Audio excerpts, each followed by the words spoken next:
নমস্কার, শোনাচ্ছি সাহিত্যিক বিমল করের পূর্ণ অপূর্ণ।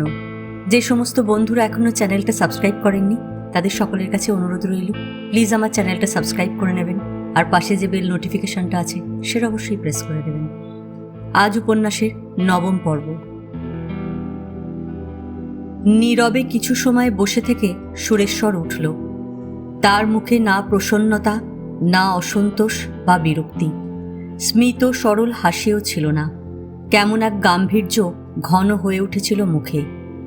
এই গাম্ভীর্য কোনো মানুষের ক্রোধ বা বিতৃষ্ণাও প্রকাশ করে না। মনে হয় অন্যমনস্কতা বশত এবং বেদনাজাত এক মালিন্য সৃষ্টি হয়েছে। হৈমন্তীর ঘর থেকে শান্তভাবেই বিদায় নিয়ে সুরেশ্বর বাইরে চলে এলো। বাইরে শীত বেড়েছে। উত্তরের বাতাস এখনো তেমন করে বইতে শুরু করেনি, তবু আজ বাতাসে ধার ছিল। থেমে থেমে উত্তরের দমকা আসছিল। অগ্রহায়ণের শেষ, চারপাশে হিমের ধূসরতা জমছে। আকাশের তারাগুলি তেমন করে যেন জ্বলছে না। সুরেশ্বর ধীর পায়ে হাঁটতে লাগল, যেন শীতের মধ্যে একা একা পায়চারি করছে। হৈমন্তীর আজকের ব্যবহারে সে দুঃখিত, হয়তো ক্ষুব্ধ, তবু সুরেশ্বর হৈমন্তীর সপক্ষে চিন্তা করছিল। অপরের প্রতি বিরক্ত হওয়ার মধ্যে কৃতিত্ব বা কষ্ট কিছুই নেই যেন। এই ধরনের মনোভাবের বশবর্তী হয়ে সে হৈমন্তীর প্রতি সহৃদয় হচ্ছিল এবং ভেবে দেখার চেষ্টা করছিল হৈমন্তী এতটা রূঢ় হলো কেন। হেম যে অসঙ্গত কিছু বলেছে তা হয়তো নয়, সুরেশ্বর ভাবছিল। হাসপাতাল আর মিঠাই মন্ডার দোকান কখনো এক হতে পারে না। কলকাতার হাসপাতালে হেমের যা শিক্ষা তাতে সে নিয়মের বাইরে যেতে চায় না, হয়তো পারে না। হাসপাতালের বাধা নিয়ম সে রাখতে চায়। এতে দোষের কিছু নেই বা তার পক্ষে অন্যায় কিছু হয়নি। তাছাড়া সুরেশ্বর নিজেও মনে করে হেমের শরীর স্বাস্থ্যের ওপর লক্ষ্য রাখা উচিত। অনিয়ম ও অত্যধিক পরিশ্রম তার পক্ষে ক্ষতিকর। কিন্তু সুরেশ্বর ভাবল, হেম সহৃদয়তার সঙ্গে বিষয়টা বিবেচনা করতে কেন রাজি হল না? এই অনিচ্ছুক আচরণ তার কেন? যদি সে অত্যধিক পরিশ্রমের কথা তোলে তবে তো আর বিবেচনা করা উচিত ছিল। এখানে তা নিত্য হয় না। প্রত্যহ একরাশ রোগী এখানে চোখ দেখাতে আসছে না। সকালের দিকে 2-4 জন, বেলায় আরও কয়েকজন। মোটামুটি হিসেব নিলে হয়তো দেখা যাবে সারাদিনে সাধারণভাবে 8-10 জনের বেশি রোগী আসে না। হাটের দিন কিছু বাড়ে, তেমনি আবার মাঝে মাঝে সারাদিনে 2টি রোগীর বেশিও যে হয় না। হেমের এসব কথা ভাবা উচিত ছিল, ভাবতে পারত। কোনো দিন যেমন তার অত্যধিক পরিশ্রম হয়, কোনো দিন আবার তেমন তার হাতে প্রচুর সময় থাকে, বিশ্রাম পায়। তাছাড়া এ কথা ঠিকই, এটা কোনো শহরগঞ্জ নয়। এখানে চোখ দেখাতে আসবো বললেই আসা যায় না। আসা যাওয়ার এই অসুবিধা তার বিবেচনা করা উচিত ছিল। ইচ্ছে থাকলেও অনেকে যে উপায়হীন হয়ে দেরিতে আসে, হেম কি তা বোঝে না? নাকি তা বিবেচনা করা তার দায় নয়? সুরেশ্বর মনে করে না বিষয়টা বা সমস্যাটা গুরুতর কিছু ছিল। সামান্য ব্যাপার, হয়তো তুচ্ছ ব্যাপার। হেম হাসপাতালে নিয়ম রাখতে চাইছে, রাখুক, কিন্তু তার বাঁধা ধরার সময়ের সামান্য এদিক ওদিক করেই তা করা যেত। সুরেশ্বর ভেবেছিল হেমকে বলবে, তুমি বরং সকালের দিকটা আরও একটু আগে হাসপাতাল থেকে চলে এসে স্নান, খাওয়া দাওয়া, বিশ্রাম সেরে দুপুরে আবার একবার যেও, বিকেল পর্যন্ত থেকো। সুরেশ্বরের ধারণা মোটামুটি এই নিয়মটাতে কারো অসুবিধে হবার কথা নয়। যেসব রোগীর আসতে বেশ বেলা বয়ে যায় তারা, আর যারা দুপুরের দিকে আসে তাদের হেম দুপুর বিকেলে দেখতে পারবে। হাটের দিন ছুটকো 1-8 জন অসময়ে এসে পড়লেও হেম তাদের ব্যবস্থা করে নিতে পারবে। শীতের মধ্যে অন্ধকারে হাঁটতে হাঁটতে সুরেশ্বর নিজের ঘরের কাছে চলে এলো। হেম বড় অবুঝ হয়ে উঠেছে। সে তার কাজ এবং অধিকার নিয়ে আজ যা বলল তাতে সুরেশ্বর ক্ষুণ্ণ হয়েছে। সুরেশ্বর বাস্তবিকই নিজের কোনো অধিকার প্রতিষ্ঠা করতে যায়নি। হাসপাতালের ব্যাপারে নিজের মতামত চাপানোর কথাও সে ভাবেনি। তবু হেম ধরে নিল সুরেশ্বর তার অধিকার দেখাতে এসেছে। আমার আশ্রম, আমার হাসপাতাল, আমার কথা মতন কাজ হবে, ঠিক এই ধরনের মনোভাবকে সুরেশ্বর কোথাও প্রকাশ করেছে? জ্ঞান তো করেনি। অজ্ঞান তো যদি করে থাকে সে জানে না। হেমকে সুরেশ্বর ডেকে পর্যন্ত পাঠায়নি, নিজে এসেছিল। কোনো কৈফিয়ত চায়নি, রূঢ় কথা বলেনি। তবু হেম তাকে অন্যরকম ভাবল। কিন্তু সুরেশ্বর এখন কোথাও যেন অদ্ভুত এক পীড়ন বোধ করল। অনুভব করল হৈমন্তীর শেষ কথাটা তার অহংকারে লেগেছে। এর আগে কখনো কেউ সুরেশ্বরকে এভাবে বলেনি বা বোঝবার অবকাশ দেয়নি যে সুরেশ্বর এই আশ্রমকে তার ব্যক্তিগত সম্পত্তি মনে করে। হেম ঘুরিয়ে সে কথা বোঝাবার চেষ্টা করেছে, বলতে চেয়েছে তার অধিকারের সীমা সুরেশ্বর লঙ্ঘন করতে গিয়েছিল। আশ্চর্য, আজ 4 বছর তো সুরেশ্বরের একথা মনে হয়নি আশ্রমের ওপর সে কর্তৃত্ব করার আনন্দ পেতে চায়। বা এমনও তার মনে হয়নি এই আশ্রমের সঙ্গে তার অদ্ভুত এক অহংকার জড়িয়ে আছে এবং নিজের অধিকার সে যত্রতত্র প্রয়োগ করার অবাধ স্বাধীনতা ভোগ করছে। এই আশ্রম আমার, আমি এর মালিক, আমায় তোমাদের মান্য করা উচিত। এ ধরনের নোংরা বিশ্রীত চিন্তা ও আত্মসন্তুষ্টির ভাব সুরেশ্বরের কোনোদিন কি হয়েছে? মাথা নাড়ল সুরেশ্বর। না, তার মনে এমন কোনো অহংবোধ নেই। কিন্তু সঙ্গে সঙ্গে সে কোথায় যেন কাতর হলো এবং ভাবল, যদি এই বোধ আমার না থাকে তবে হেমের কথায় বিচলিত হলাম কেন? কেন আমার তখন মনে হয়েছিল কি স্পর্ধা হেমের, কি স্পর্ধা! যদিও আমি তখন স্তম্ভিত নির্বাক ছিলাম, কিন্তু আমার মনের মধ্যে কে যেন হঠাৎ বিশ্রীভাবে আঁচড় বসিয়ে দিয়েছিল, জ্বালা করছিল। কেমন এক তপ্ত রোষ আমার চোখেও মুখে এসে পড়েছিল। আমি সংযত থাকার চেষ্টা করেছি, হয়তো পারিনি। হেম আমার চোখ মুখের ভাব দেখতে পেয়েছে। কেন এমন হয়, কেন? সুরেশ্বর যেন গ্লানি অনুভব করছিল। মাথা নিচু করে সিঁড়ি দিয়ে বারান্দায় উঠল। নিজের সমর্থনে তার যুক্তি নেই এমন নয়। হেমের সমস্ত ব্যবহারের মধ্যে অগ্রাহ্যের ভাব ছিল, নির্দয়তা ছিল। অবিবেচনা ও অন্যায়ের জন্য হেমের ওপর তার বিরক্ত হওয়া স্বাভাবিক। সুরেশ্বর এই ধরনের রূঢ়তা প্রত্যাশা করেনি। তবু সুরেশ্বরের মনে হলো সে হেমের কাছে তার কর্তৃত্ব প্রকাশ করে ফেলেছিল। সুরেশ্বর বলেছিল, হাসপাতালের কথা আমায় জানাবে না? বাকিটা বলেনি, কিন্তু বোঝাই যায় সুরেশ্বর বলতে চেয়েছিল আশ্রমের কোথায় কি হয়, কি হচ্ছে, কি হবে সবই তাকে জানানো দরকার। তাকে না জানিয়ে, তার মতামত না নিয়ে কিছু হতে পারে না। হেম সুরেশ্বরের এই প্রভুত্ব অথবা কর্তৃত্বের রূপটি ধরতে পেরেছে বলেই সমান উদ্ধত হয়ে তার অধিকারের কথা তুলেছে।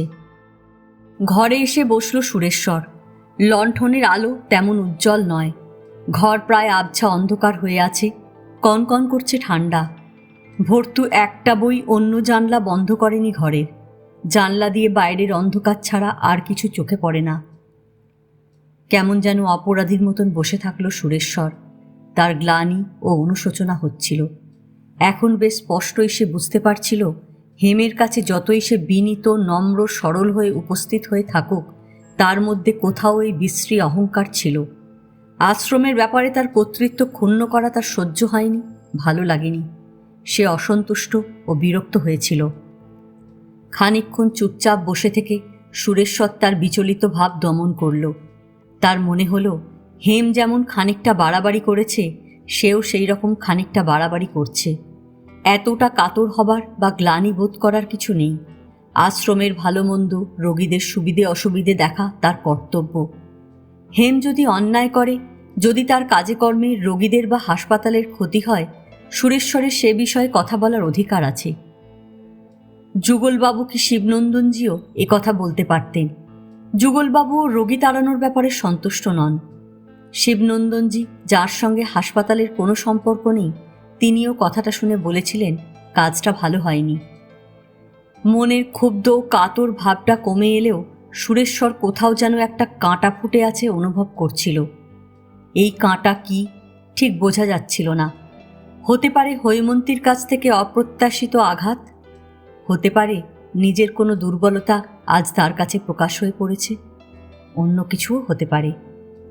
জীবনের যে সমস্ত মোটা তার সুরেশ্বর মোটামুটি একটা সঙ্গতির মধ্যে বেঁধে ফেলেছিল বা সে চেষ্টা করে আসছিল, তার মধ্যে কোনো একটা তার সুরেশ্বরের বাঁধা ঘাট ছেড়ে হঠাৎ যেন ছিঁড়ে লাফিয়ে উঠল আজ।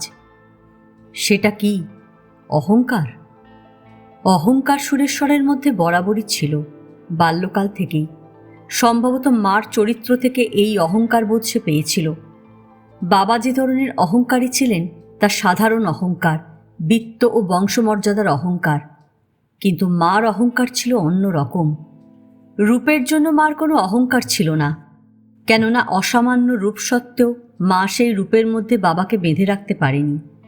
হয়তো সেজন্যে রূপের ব্যাপারে মা হতাশ হয়ে পড়েছিল। মার অহংকার ছিল অন্য জায়গায়, এবং সেটা অদ্ভুত। মা হঠাৎ এমন কিছু করে বসত যা সচরাচর লোকে করে না। এ কথা ঠিক, মার স্বভাব খেয়ালি ছিল এবং মা ঠিক প্রকৃতিস্থ থাকতো না সবসময়। তবু মা সংসারের মধ্যে এমন কোনো কোনো আশ্চর্য কাণ্ড করে বসত যা কল্পনা করা যায় না। নিজের জীবনেও মা এরকম করেছে।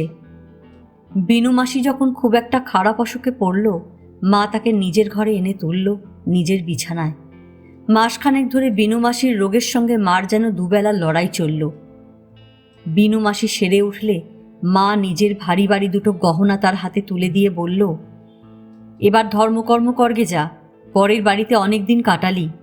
তুই যা, আমি তোকে মাসে মাসে 20-25টা টাকা দেব। কারো বাড়িতে ঝিগড়ি করবি না হারামজাদি, আমার দিব্যি রইল, যা। বিনু মাসি যাবে না, মা তাকে জোর করে যাওয়ালো। লোকে বলেছিল, একটা ঝিয়ের জন্যে এত আধিক্যতা দেখানো কেন? বিনু মাসি যদিও ঠিক ঝি ছিল না, তবু মার নিজের দাসী তো বটেই। বিনু মাসিকে পুরী পাঠিয়ে মা প্রায়ই বলতো, বিনু পোড়ার মুখে যতদিন বাঁচবে ততদিন আমার কথা ভাববে, বুঝলি? এই রকম অনেক করেছে মা। কাউকে মেয়ের বিয়েতে নিজের গয়না দিয়ে দিয়েছে, কাউকে আশ্রয় দিয়েছে বাড়িতে বরাবরের মতন, কাউকে আবার সামান্য কারণে দূর দূর করে তাড়িয়ে দিয়েছে। বলতে কি, নিজের জীবনে মা এই অদ্ভুত অহংকারের জন্য স্বামীকে পর্যন্ত অন্য রমণীর সঙ্গে বসবাস করতে ছেড়ে দিয়েছে। এই অহংকারের মধ্যে মার এক আশ্চর্য আত্মতৃপ্তি ছিল। মা ভাবত, এই সব করে মার মর্যাদা বাড়বে, লোকে মার গুণগান গাইবে। এই রকম গুণগান কিন্তু বিনু মাসি ছাড়া আর কেউ গায়নি। বিনু মাসি এখনো বেঁচে আছে, বুড়ো হয়ে গেছে, পুরীতেই থাকে। সুরেশ্বরকে অন্তত বছরে 2-1বার চিঠিও লেখে। বিজয়ার পর বিনু মাসির চিঠি আসে, বাবা সুরেশ, আমার বিজয়া দশমীর আশীর্বাদ নেবে। বিনু মাসি এখানে আসতে চায়, সুরেশ্বর আনে না। এতকাল যার পুরীতে কাটল, তাকে এখানে এনে কষ্ট দেওয়া। মার এই অহংকারের মূল্য বাবাও দেননি, এমনকি তিনি কোনোদিন অনুভবও করেননি। তার অপ্রকৃতিস্থ স্ত্রী তাকে ভোগ বাসনা নিবৃত্তির জন্য যে অফুরন্ত স্বাধীনতা দিয়েছিল, তার জন্য তার কৃতজ্ঞ থাকা উচিত ছিল। বাবা কখনো মার প্রতি কৃতজ্ঞ ছিল না। শুধু মা মারা যাবার পর বাবা একদিন মার ঘরে বসে অশ্রু বিসর্জন করেছিলেন। এই অহংকার বোধ সুরেশ্বরকেও বাল্যকাল থেকে অধিকার করে বসেছিল। চাপা বেদনার মতন চাপা এই অহংকার তার ছিল। পরে বয়স হলে সুরেশ্বরের মনে হয়েছে এই অহংকার তার জীবনেও আত্মতৃপ্তির কারণ, এবং এই বোধই তার অভিমান। বাবার উপপত্নী ও তার সন্তানকে যখন সুরেশ্বর সম্পত্তির অংশ হিসেবে অর্থাদি দেয়, তখনও সুরেশ্বর এই অহংকার ও অভিমান বোধ করেছিল। সে যে দিতে পারে, দিতে তার কষ্ট নেই, এই কথাটা যেন সে বোঝাতে চেয়েছিল। যেমন মা বাবাকে অন্য রমণীর হাতে তুলে দিয়ে নিজের অহংকারে আত্মপরিতৃপ্তি লাভ করেছিল, সেই রকম সুরেশ্বর নিজের সঙ্গত দাবির খানিকটা অনায়াসে ছেড়ে দিয়ে অভিমানকে রক্ষা করেছিল ও আত্মতুষ্টি লাভ করেছিল। হৈমন্তীর অসুস্থতার সময়ও কি সুরেশ্বর যা করেছিল তা অহংকার বশে? সুরেশ্বর আপাতত যে কোনো কারণেই হোক কথাটা আর ভাবতে চাইছিল না। সম্ভবত বিষয়টা আরও জটিল, এবং জটিল বলেই নিঃসংশয় কিছু বলা যায় না, ভাবাও উচিত না। অনেক সময় কর্তব্য পালন করে মানুষ আত্মতৃপ্তি পায়, সাহায্য করেও সুখ বা আনন্দ পায়। সেভাবে দেখলে সেই অদ্ভুত যুক্তি মানতে হয়, মানুষ এক ধরনের সুখান্বেষী যন্ত্র বই কিছু না, তার প্রত্যেকটি কাজই যান্ত্রিক। ঘড়ির কাঁটার মতন সে শুধু ঘুরতে পারে, দম যতক্ষণ আছে, যতক্ষণ কলকবজা না বিগড়োচ্ছে। আর এই কলকবজাও বাঁধা ধরা, মাপামাপি করে বসানো। এই ধরনের যুক্তিতে সুরেশ্বরের কোনো আস্থা কোনো কালেই নেই। শীতার্ত গরিব নিরাশ্রয় ভিক্ষুককে আশ্রয় দিলে বা তাকে একটা টাকা সাহায্য করলে আত্মতৃপ্তি ঘটে। আর আত্মতৃপ্তি ঘটে বলেই আমার দয়াবোধ জাগে এমন নির্মম যুক্তি স্বীকার করা যায় না। সেভাবে বিচার করলে মানুষের কিছু থাকে না, সবই একটা আত্মতৃপ্তির হেতু হয়ে দাঁড়ায়। দয়া, ধর্ম, প্রেম, করুণা, মমতা কি বা নয়? হেমকে বা হেমদের পরিবারকে সাহায্য করার পিছনে সুরেশ্বরের কিছু গোপন ক্রয় বিক্রয় ছিল এমন তার মনে হয় না। তার মনে হয়েছিল সাহায্য করাটা তার কর্তব্য। তার মনে হয়েছিল হেমকে সে ভালোবাসে। তার মনে হয়েছিল তার কাছে হেমের জীবনের মূল্য আছে। এবং এ কথাও ঠিক, সাহায্য করে, ভালোবেসে হেমের জীবনের জন্য মূল্য আরোপ করে সে সুখ পেয়েছিল। যদি কেউ মনে করে সুরেশ্বরের এসবই অহংকার বোধ থেকে এসেছে, তবে হৈমন্তীর আজকের কথাটা সুরেশ্বর এখন আর খুঁটিয়ে না ভেবে হৈমন্তীর আজকের ব্যবহার থেকে যা বোঝা গেছে তার কথা ভাবতে লাগল। হেম তার প্রতি সন্তুষ্ট নয়, আশ্রমের প্রতিও নয়। এই অসন্তোষ এবং বিরক্তি বশে সে বিরূপ হয়ে উঠেছে। সে ক্ষুব্ধ, অপ্রসন্ন। আজকাল সুরেশ্বরের সঙ্গে তার সম্পর্ক কেমন একটা রেষারেষির মধ্যে গিয়ে দাঁড়াচ্ছে যেন। অন্তত আজকের আচরণ থেকে মনে হয় হেম যা করেছে তা সুরেশ্বরকে অবজ্ঞা করার জন্য, তাকে আহত করার জন্য। এই রেষারেষির কোনো দরকার ছিল না। কিন্তু হেম ক্রমশই কেমন তিতিবিরক্ত হয়ে উঠছে এবং ইচ্ছাকৃতভাবে সে সুরেশ্বর ওই আশ্রমকে এড়িয়ে থেকে তার অবজ্ঞা বোঝাতে চাইছে। হেম কেন অকারণেই অশান্তি সৃষ্টি করছে সুরেশ্বর বুঝতে পারল না। ভালো না লাগলে সে চলে যেতে পারে, জোর করে কেউ তাকে ধরে রাখবে না। বারান্দায় দাঁড়িয়ে মালিনীকে ডাকল হৈমন্তী। শীতের গাঢ় দুপুরের নিবিড়তা এবার যেন কেটে যাবার সময় এসেছে।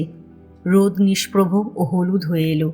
মালিনীর ঘরের দিকে পশ্চিমে হেলে বারান্দায় রোদ পড়ে আছে একটু। মালিনীর সারা শব্দ নেই। হৈমন্তী আবার ডাকল।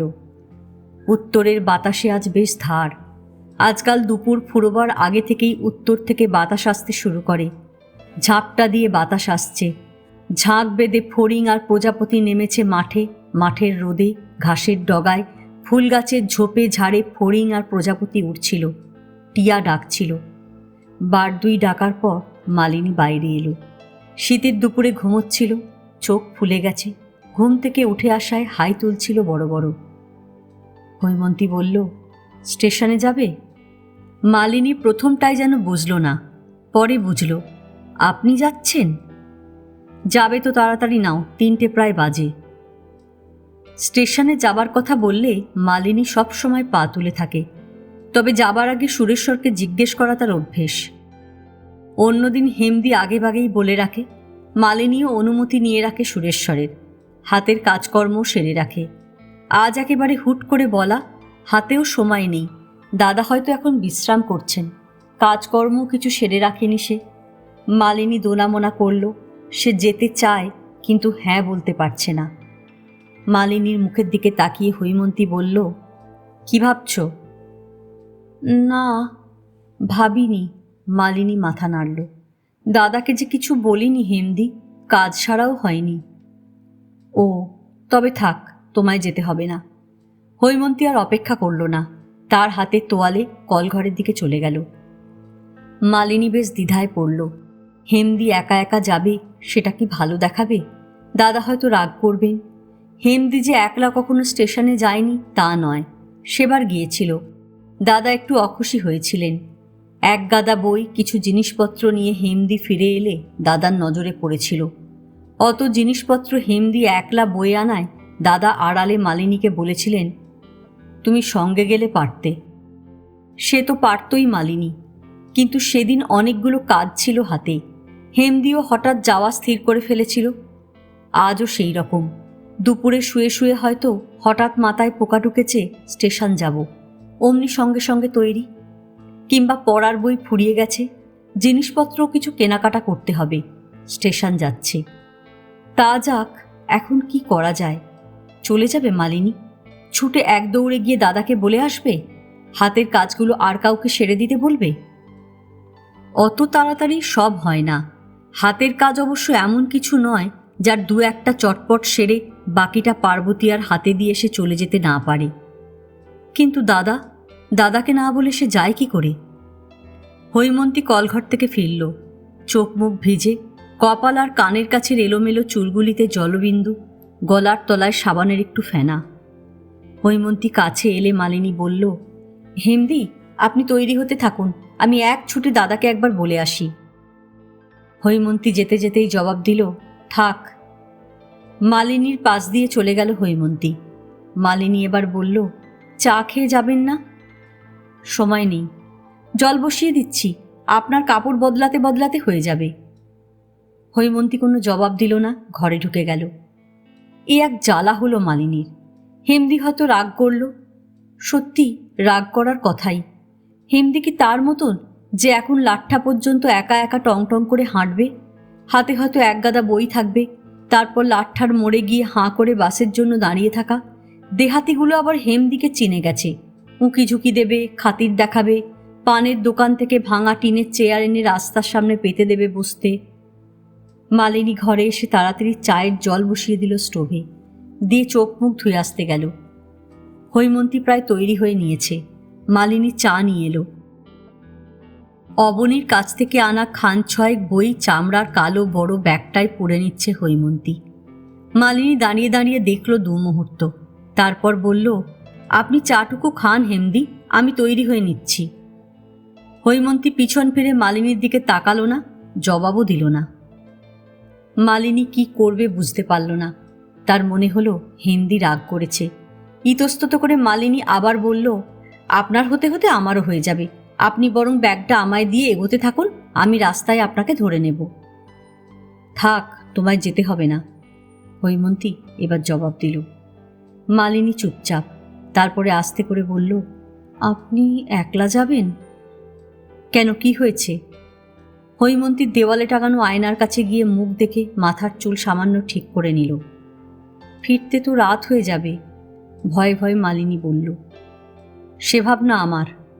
মালিনী বুঝতে পারল না সে এমন কি করেছে যার জন্য হেমদি তার ওপর এত রেগে গেল। হেমদির আজ কদিন কেমন অদ্ভুত রাগ রাগ ভাব হয়েছে। হৈমন্তী তাড়াতাড়ি চা খেতে লাগলো। চা খেতে খেতেই গরম কোটটা টেনে নিয়ে বিছানায় রাখল। এবার সরলভাবে মালিনী বলল, হেমদি, আপনি একলা একলা স্টেশনে গেলে দাদা রাগ করবেন। হৈমন্তী যেন থমকে গিয়ে মালিনীর মুখের দিকে তাকালো, চোখ লক্ষ্য করল। মুখের গাম্ভীর্য আরো ঘন হয়ে এলো, চোখের মণি উজ্জ্বল হলো। মালিনী কিছু বুঝতে পারল না, তাকিয়ে থাকলো সরলভাবেই। হৈমন্তী বিরক্তভাবে বলল, তোমার দাদা কি আমার সঙ্গে সঙ্গে তোমায় ঘুরতে বলেছে? কথাটার জটিল অর্থ মালিনী ধরতে পারল না। সেবার আপনি একলা গিয়েছিলেন, দাদা আমায় বললেন আমি কেন সঙ্গে যাইনি। সুরেশ্বর কি হৈমন্তীর আসা যাওয়ায় খবরদারি করতে চায়? হৈমন্তীর মুখ লাল হয়ে উঠল রাগে, চোখে মুখে হলকা লাগলো আঁচের। মালিনীর সামনে নিজেকে যথাসাধ্য সংযত করে হৈমন্তী বলল, তুমি যাও, কর্তামি করো না। মালিনী কেমন বিমূঢ় হয়ে দাঁড়িয়ে থাকলো কয়েক মুহূর্ত, তারপরে অপরাধীর মতন মুখ নিচু করে চলে গেল। অল্প একটু সময় হৈমন্তী কেমন নিষ্পন্দ হয়ে দাঁড়িয়ে থাকলো, কিছু ভাবতে পারল না। চা আর খেলো না, জানলা বন্ধ করে দিল, দরজার তালা খুঁজে নিল। গরম জামাটা হাতে ঝুলিয়ে নিয়ে ব্যাগ হাতে বাইরে এলো, তালা দিল দরজায়। মালিনী সাধারণত তার ঘরদোর বন্ধ করে দরজায় তালা লাগিয়ে দেয়, চাবি রাখে। আজ হৈমন্তী নিজের হাতেই সব করল। মালিনী খানিকটা তফাতে তার ঘরের কাছে বারান্দায় দাঁড়িয়ে দাঁড়িয়ে দেখল। তালার চাবিটা পর্যন্ত দিল না হৈমন্তী। সব দেখে শুনেও যেন হৈমন্তী কিছু দেখেনি। মালিনীকে উপেক্ষা করে সে মাঠে নেমে গেল। মাঠ দিয়ে অন্ধ আশ্রমের ফটকের দিকে চলে গেল, তারপর ওপারে জামতলার রাস্তায়। গত কয়েকটা দিনই হৈমন্তীর খুব স্বস্তির মধ্যে কাটছে না। মনের মধ্যে যেন কিছু জমে আছে, রাগ, ক্ষোভ, বিরক্তি, মালিন্য, নাকি দুঃখ বা অনুশোচনা তা বোঝা যেত না। নিজের যথার্থ মনোভাব নিজে বেশিরভাগ সময় বোঝা যায় না। কখনো হৈমন্তীর মনে হতো সে ক্ষুব্ধ ও আহত হয়ে আছে, কখনো মনে হতো সুরেশ্বরের সঙ্গে তার একটা বোঝাপড়ার দরকার ছিল এবং এই চাপা কলহ বা রেষারেষি যেন তার শুরু। মাঝে মাঝে আবার এমনও মনে হতো সেদিন ঝোঁকের মাথায় হৈমন্তী বেশি রূঢ় হয়ে পড়েছিল, অতটা রূঢ় হওয়া তার উচিত হয়নি হয়তো। অথচ নিজের দিক থেকে হৈমন্তী তেমন একটা দোষও খুঁজে পেত না। সেদিন তার মাথা গরম হয়ে গিয়েছিল। মানুষ মাত্রেরই মাথা গরম হয়, এতে লজ্জায় মরে যাবার কি আছে? সবাই তো আর সুরেশ্বর নয়। গাছ পাথরের মতন সহিষ্ণু হবে, শান্ত হবে। কিন্তু সুরেশ্বর ওপরে যতটা ধীর স্থির শান্ত ভাব দেখায়, ভেতরে ততটা নয়। সুরেশ্বরের দৃষ্টিতে বিরক্তি এবং রাগ হৈমন্তী সেদিন লক্ষ্য করেছে। তার কথায় সুরেশ্বর অসন্তুষ্ট হয়েছিল, অপমান বোধ করেছিল।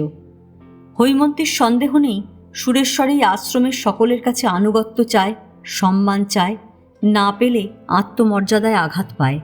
এই মর্যাদা হৈমন্তীরও না থাকার কারণ নেই। সুরেশ্বর নিজের মর্যাদার বিষয়ে যদি এত সচেতন হতে পারে, তবে অন্যের মর্যাদা সম্পর্কেও বা হবে না কেন?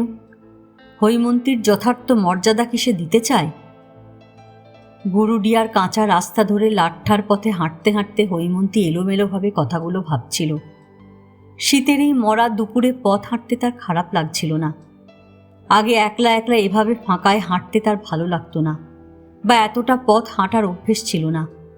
আজকাল হৈমন্তীর মোটামুটি অভ্যেস হয়ে গেছে, সে হাঁটতে পারে, ভালোও লাগে। সুরেশ্বর তার একা স্টেশনে যাওয়া পছন্দ করেন না নাকি? কেন? মালিনী তার সঙ্গে সঙ্গে যাবে, এটাই কি সুরেশ্বরের ইচ্ছা, নাকি আদেশ? তাই বা হয় কেমন করে? যদি হতো মালিনী তার সঙ্গে আজ যেতে পারত।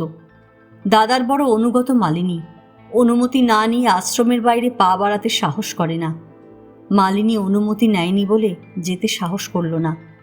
শেষ পর্যন্ত যে যেতে চেয়েছিল, সেটা বোধহয় ওই ভয় যদি সুরেশ্বর রাগ করে। চিন্তাটা কেমন জটিল হয়ে সুতোয় জট পাকানোর মতো জড়িয়ে যেতে লাগলো। কোনো কোনো সময় ভাবনার ঝোঁক নোংরা হয়ে ওঠার উপক্রম হচ্ছিল। সুতোর জট হাতে করে খুলতে গিয়ে খুলতে না পারলে বারবার চেষ্টায় যেমন আঙুলে ময়লা লেগে কোনো কোনো জায়গা কালচে হয়ে আসে, সেই রকম নানাভাবে চিন্তাটাকে ছাড়াতে গিয়ে কোথাও কোথাও মনের ময়লা লাগছিল। হৈমন্তীকে সর্বক্ষণ ছায়ার মতন অনুসরণ করতে বলার মতন মন সুরেশ্বরের নয়। স্টেশনে সে মাঝে মাঝেই যাচ্ছে বলে সুরেশ্বর মালিনীকে হৈমন্তীর ওপর চোখ রাখতে বলবে, এরকম কুৎসিত নোংরা সুরেশ্বর কখনো ছিল না, কখনো হবে না। তার ঈর্ষা বা সন্দেহ কথাটা যেন মাথার মধ্যে ঝিলিকের মতন এলো। অনেক সময় যেমন চোখ ফেরাতে গিয়ে বা অন্য কোনো দিকে তাকাতে গিয়ে সহসা রোদের কোনো ঝিলিক বা প্রতিফলিত আলোর তীর এসে চোখের মণিতে লেগে চোখটা কেমন হয়ে যায়, সেই রকম মনে এবং চিন্তার মধ্যে ঈর্ষা ও সন্দেহ কথাটা তীরের মতন এসে লাগলো। হৈমন্তী কেমন অজ্ঞানে পথের মধ্যে দাঁড়িয়ে পড়ল। বেহুশ, কিছু দেখতে পেল না, কিছু ভাবতে পারল না, নিঃশ্বাস নিতেও ভুলে গেল। তারপর হঠাৎ বুকে কষ্ট অনুভব করতেই চোখ তুলে পথ এবং গাছপালা দেখল, নিঃশ্বাস নিল। একটা গরুর গাড়ি আসছে, অনেকটা দূরে লাট্ঠা, সনসন বাতাস বইছে। শালের চারা ঝোপের ওপর দিয়ে বুনো মুরগি ফরফর করে উড়ে গেল। ঈর্ষা, সন্দেহ, কার ওপর ঈর্ষা, কি বিষয়ে সন্দেহ? মনে মনে অবনীর মুখ দেখতে পেল হৈমন্তী। ইদানিং অবনীর সঙ্গে তার মেলামেশা বেশ সহজ স্বাভাবিক হয়ে এসেছে। দেখা সাক্ষাৎ ঘটছে। হৈমন্তী স্টেশনে যায়, অবনীও আসে। তবে একেবারে হালে কাজে কর্মে অবনী তেমন আসতে পারছে না। হৈমন্তী আজও অবনীর কাছে যাচ্ছে। শুধু অবনীর কাছে নয়, তার কিছু কেনাকাটা করার আছে। রেডিওর ব্যাটারি, একটা ক্রিম, মাথার তেল, ওভালটিন, এই সব। হৈমন্তী হাঁটতে লাগলো। এখন তার কেমন অদ্ভুত লাগছিল। সুরেশ্বরের মধ্যে ঈর্ষা বা সন্দেহ বলে কিছু থাকতে পারে, এ কথা ভাবা যায় না। কি কারণেই বা ঈর্ষা হবে? অবনীর সঙ্গে হৈমন্তীর মেলেমেশায় তার কিছু আসে যায় না? যায় কি? সুরেশ্বর ন্যায়ত ও সঙ্গতভাবেই অবনীর ওপর ঈর্ষাবোধ করতে পারে না।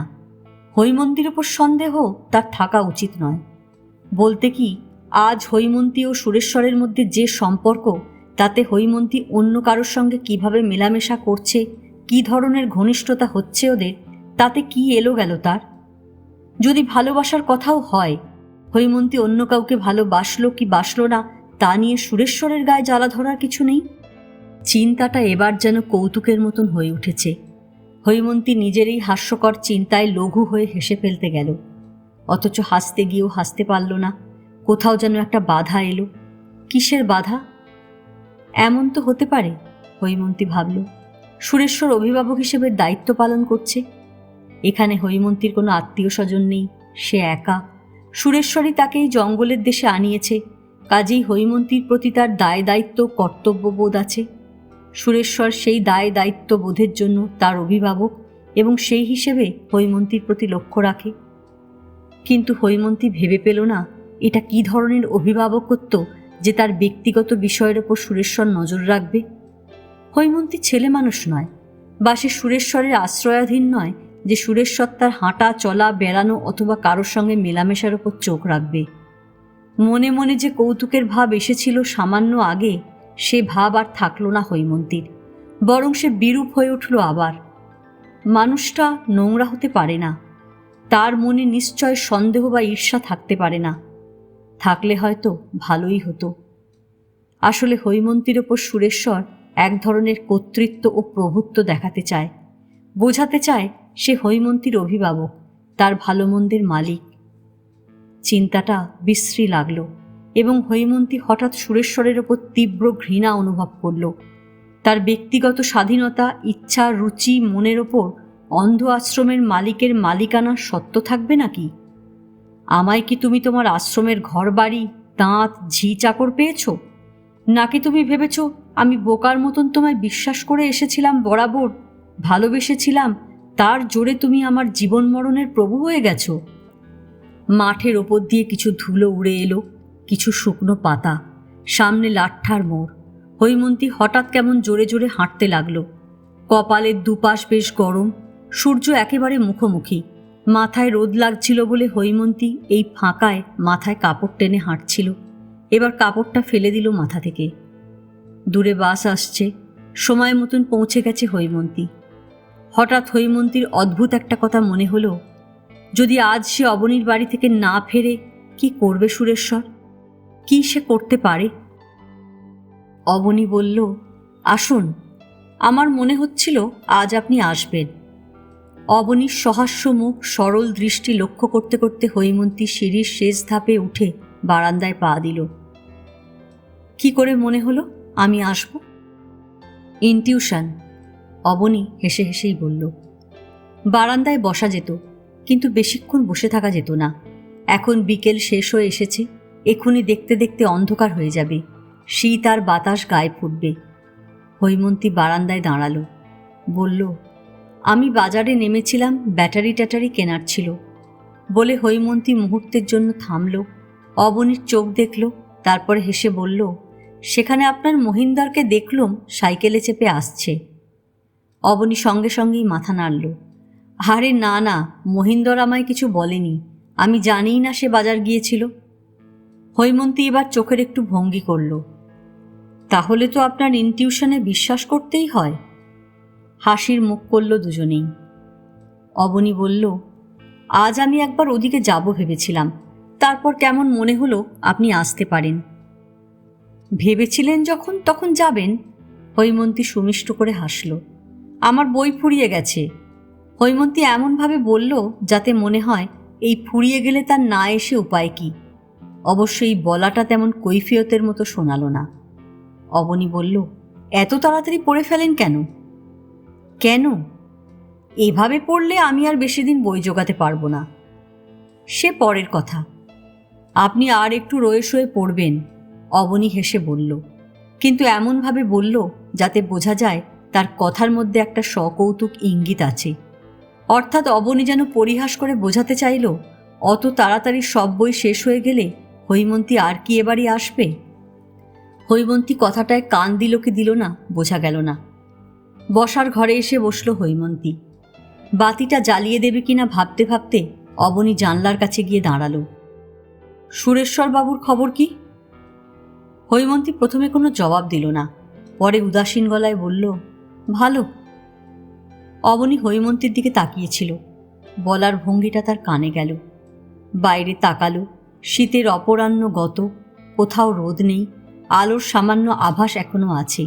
গাছপাতা প্রায় কালচে হয়ে এলো, ছায়া গাঢ় হয়ে ময়লা রং ধরে যাচ্ছে। এই সময়টা অবনীর চোখে সব সময় বিষ লাগে, বিশেষ করে যখন একা একা থাকে, একা একা দেখে। হৈমন্তীর কথা থেকে অবনীর মনে হলো জবাবটা খুব নিষ্পৃহ। আগে এভাবে জবাব বড় দিত না হৈমন্তী, এখন দেয়। এখন সে আশ্রম সম্পর্কে বিরক্তি ও উদাসীনতা অবনীর কাছে জানাতেও দ্বিধাবোধ করে না। কিন্তু সুরেশ্বর সম্পর্কে বেশিরভাগ সময় হৈমন্তী নীরব থাকে। যা যা বলে তার মধ্যে উৎসাহ বা অনুৎসাহ কিছু থাকে না। এই মুহূর্তের ভালো বলাটা ঠিক নৈবর্তিক নয়, কোথাও যেন একটা বিরক্তি ছিল বলার স্বরে ও ভঙ্গিতে। অবনী বলল, বিজলীবাবু পরশুদিন গিয়েছিলেন না? কথাটা আগের কথার সঙ্গে সম্পর্কহীন। ইচ্ছে করেই অবনী অন্য প্রসঙ্গে কথা শুরু করল। হ্যাঁ, ওর স্ত্রীকে দেখাতে। চোখে কি হয়েছে বলছিলেন? একটু গণ্ডগোল আছে, সেরে যাবেন। হৈমন্তী হাতের ব্যাগ খুলে অবনীর বইগুলো বের করে রাখল। তারপর হঠাৎ বলল, বিজলীবাবুর স্ত্রীর সঙ্গে আমার সামান্য আলাপ, বারদুই দেখলাম, বেশ ভালো লাগলো। ব্যাপার কি? অবনী ইচ্ছাকৃত বিস্ময় জানালো, পরিহাস করি। কিসের ব্যাপার? কেন? একে অন্যের এত প্রশংসা করছেন। উনি বুঝি আমার প্রশংসা করেছেন? বিজলীবাবু তো তাই বললেন, ভীষণ প্রশংসা। ও, পরের মুখে ঝাল খেয়ে বলছেন? হৈমন্তী এবার হাসল। তার হাসি থেকে বোঝা গেল সে আগের মানসিক বিরক্তিটুকু ভুলে গেছে। নিজের মুখে ঝাল খেতে হলে চোখের একটা উপসর্গ দরকার, হাসতে হাসতে বলল অবনী। কাছাকাছি একটা জায়গায় এসে বসল। বসার আগে ঘরের বাতি জ্বালিয়ে দিয়ে এলো। হৈমন্তী আচমকা বলল, বিজলীবাবুর স্ত্রীকে দেখলে আমার এক বন্ধুর কথা মনে পড়ে। অবিকল একই ছাঁচের মুখ, হাসি টাসিগুলোও যেন একরকম। আমার সেই বন্ধু এখন দিল্লিতে থাকে। ডাক্তার? অবনী ভয়ে ভয়ে গলা করে বলল। হ্যাঁ, তবে এমনি ডাক্তারি করে না, সরকারি হেলথ ডিপার্টমেন্টে কিসের একটা চাকরি নিয়েছে। তার স্বামীও ডাক্তার। অবনী হৈমন্তীর চোখে চোখে চাইল। হয়তো অবনী বোঝবার চেষ্টা করল হৈমন্তীর মনে কোনো রকম নৈরাশ্য আছে কিনা। কিছু বোঝা গেল না। অবনী অন্য কোনো কথা খুঁজে না পেয়ে যেন বিজলীবাবুর স্ত্রীর প্রসঙ্গ আর একটু বিস্তৃত করল। বিজলীবাবুর দ্বিতীয় স্ত্রী তার প্রথম স্ত্রীর সহোদর বোন। শুনেছি, বড়কেও দেখেছি। সেই যে বিজয়ার পর গিয়েছিলাম, খুব ভারী কি গিন্নি গিন্নি। ধর্মকর্ম জপ তপ নিয়েই থাকেন। সুরেশ মহারাজের খুব ভক্ত। অবনী শেষ কথাটা কেমন যেন ভিতরের কোনো লোভের বশে বলে ফেলল। হৈমন্তী কথাটা শুনল, কিছু বলল না। অবনী বসে থেকে থেকে একটা সিগারেট ধরাবার জন্য হাত দিয়ে প্যাকেট বা দেশলাই পেল না। শোবার ঘরে পড়ে আছে। উঠে দাঁড়ালো। সিগারেট আনতে হবে, চায়ের কথা বলতে হবে মহিন্দরকে। জানলার বাইরে যেন হু হু করে একরাশ অন্ধকার এসে গেছে। বাগানের গাছে পাখিরা ঝাঁক বেঁধে ফিরে কলরব শুরু করেছে। একটু বসুন, আসছি।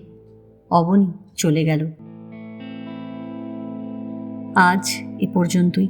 উপন্যাসের 10ম পর্ব নিয়ে অন্যদিন আসব। গল্প পাঠ ভালো লাগলে লাইক, শেয়ার, কমেন্টস করতে ভুলবেন না। এখনও যারা আমার চ্যানেলটা সাবস্ক্রাইব করেননি তাদের সকলের কাছে অনুরোধ রইল, প্লিজ আমার চ্যানেলটা সাবস্ক্রাইব করে নেবেন।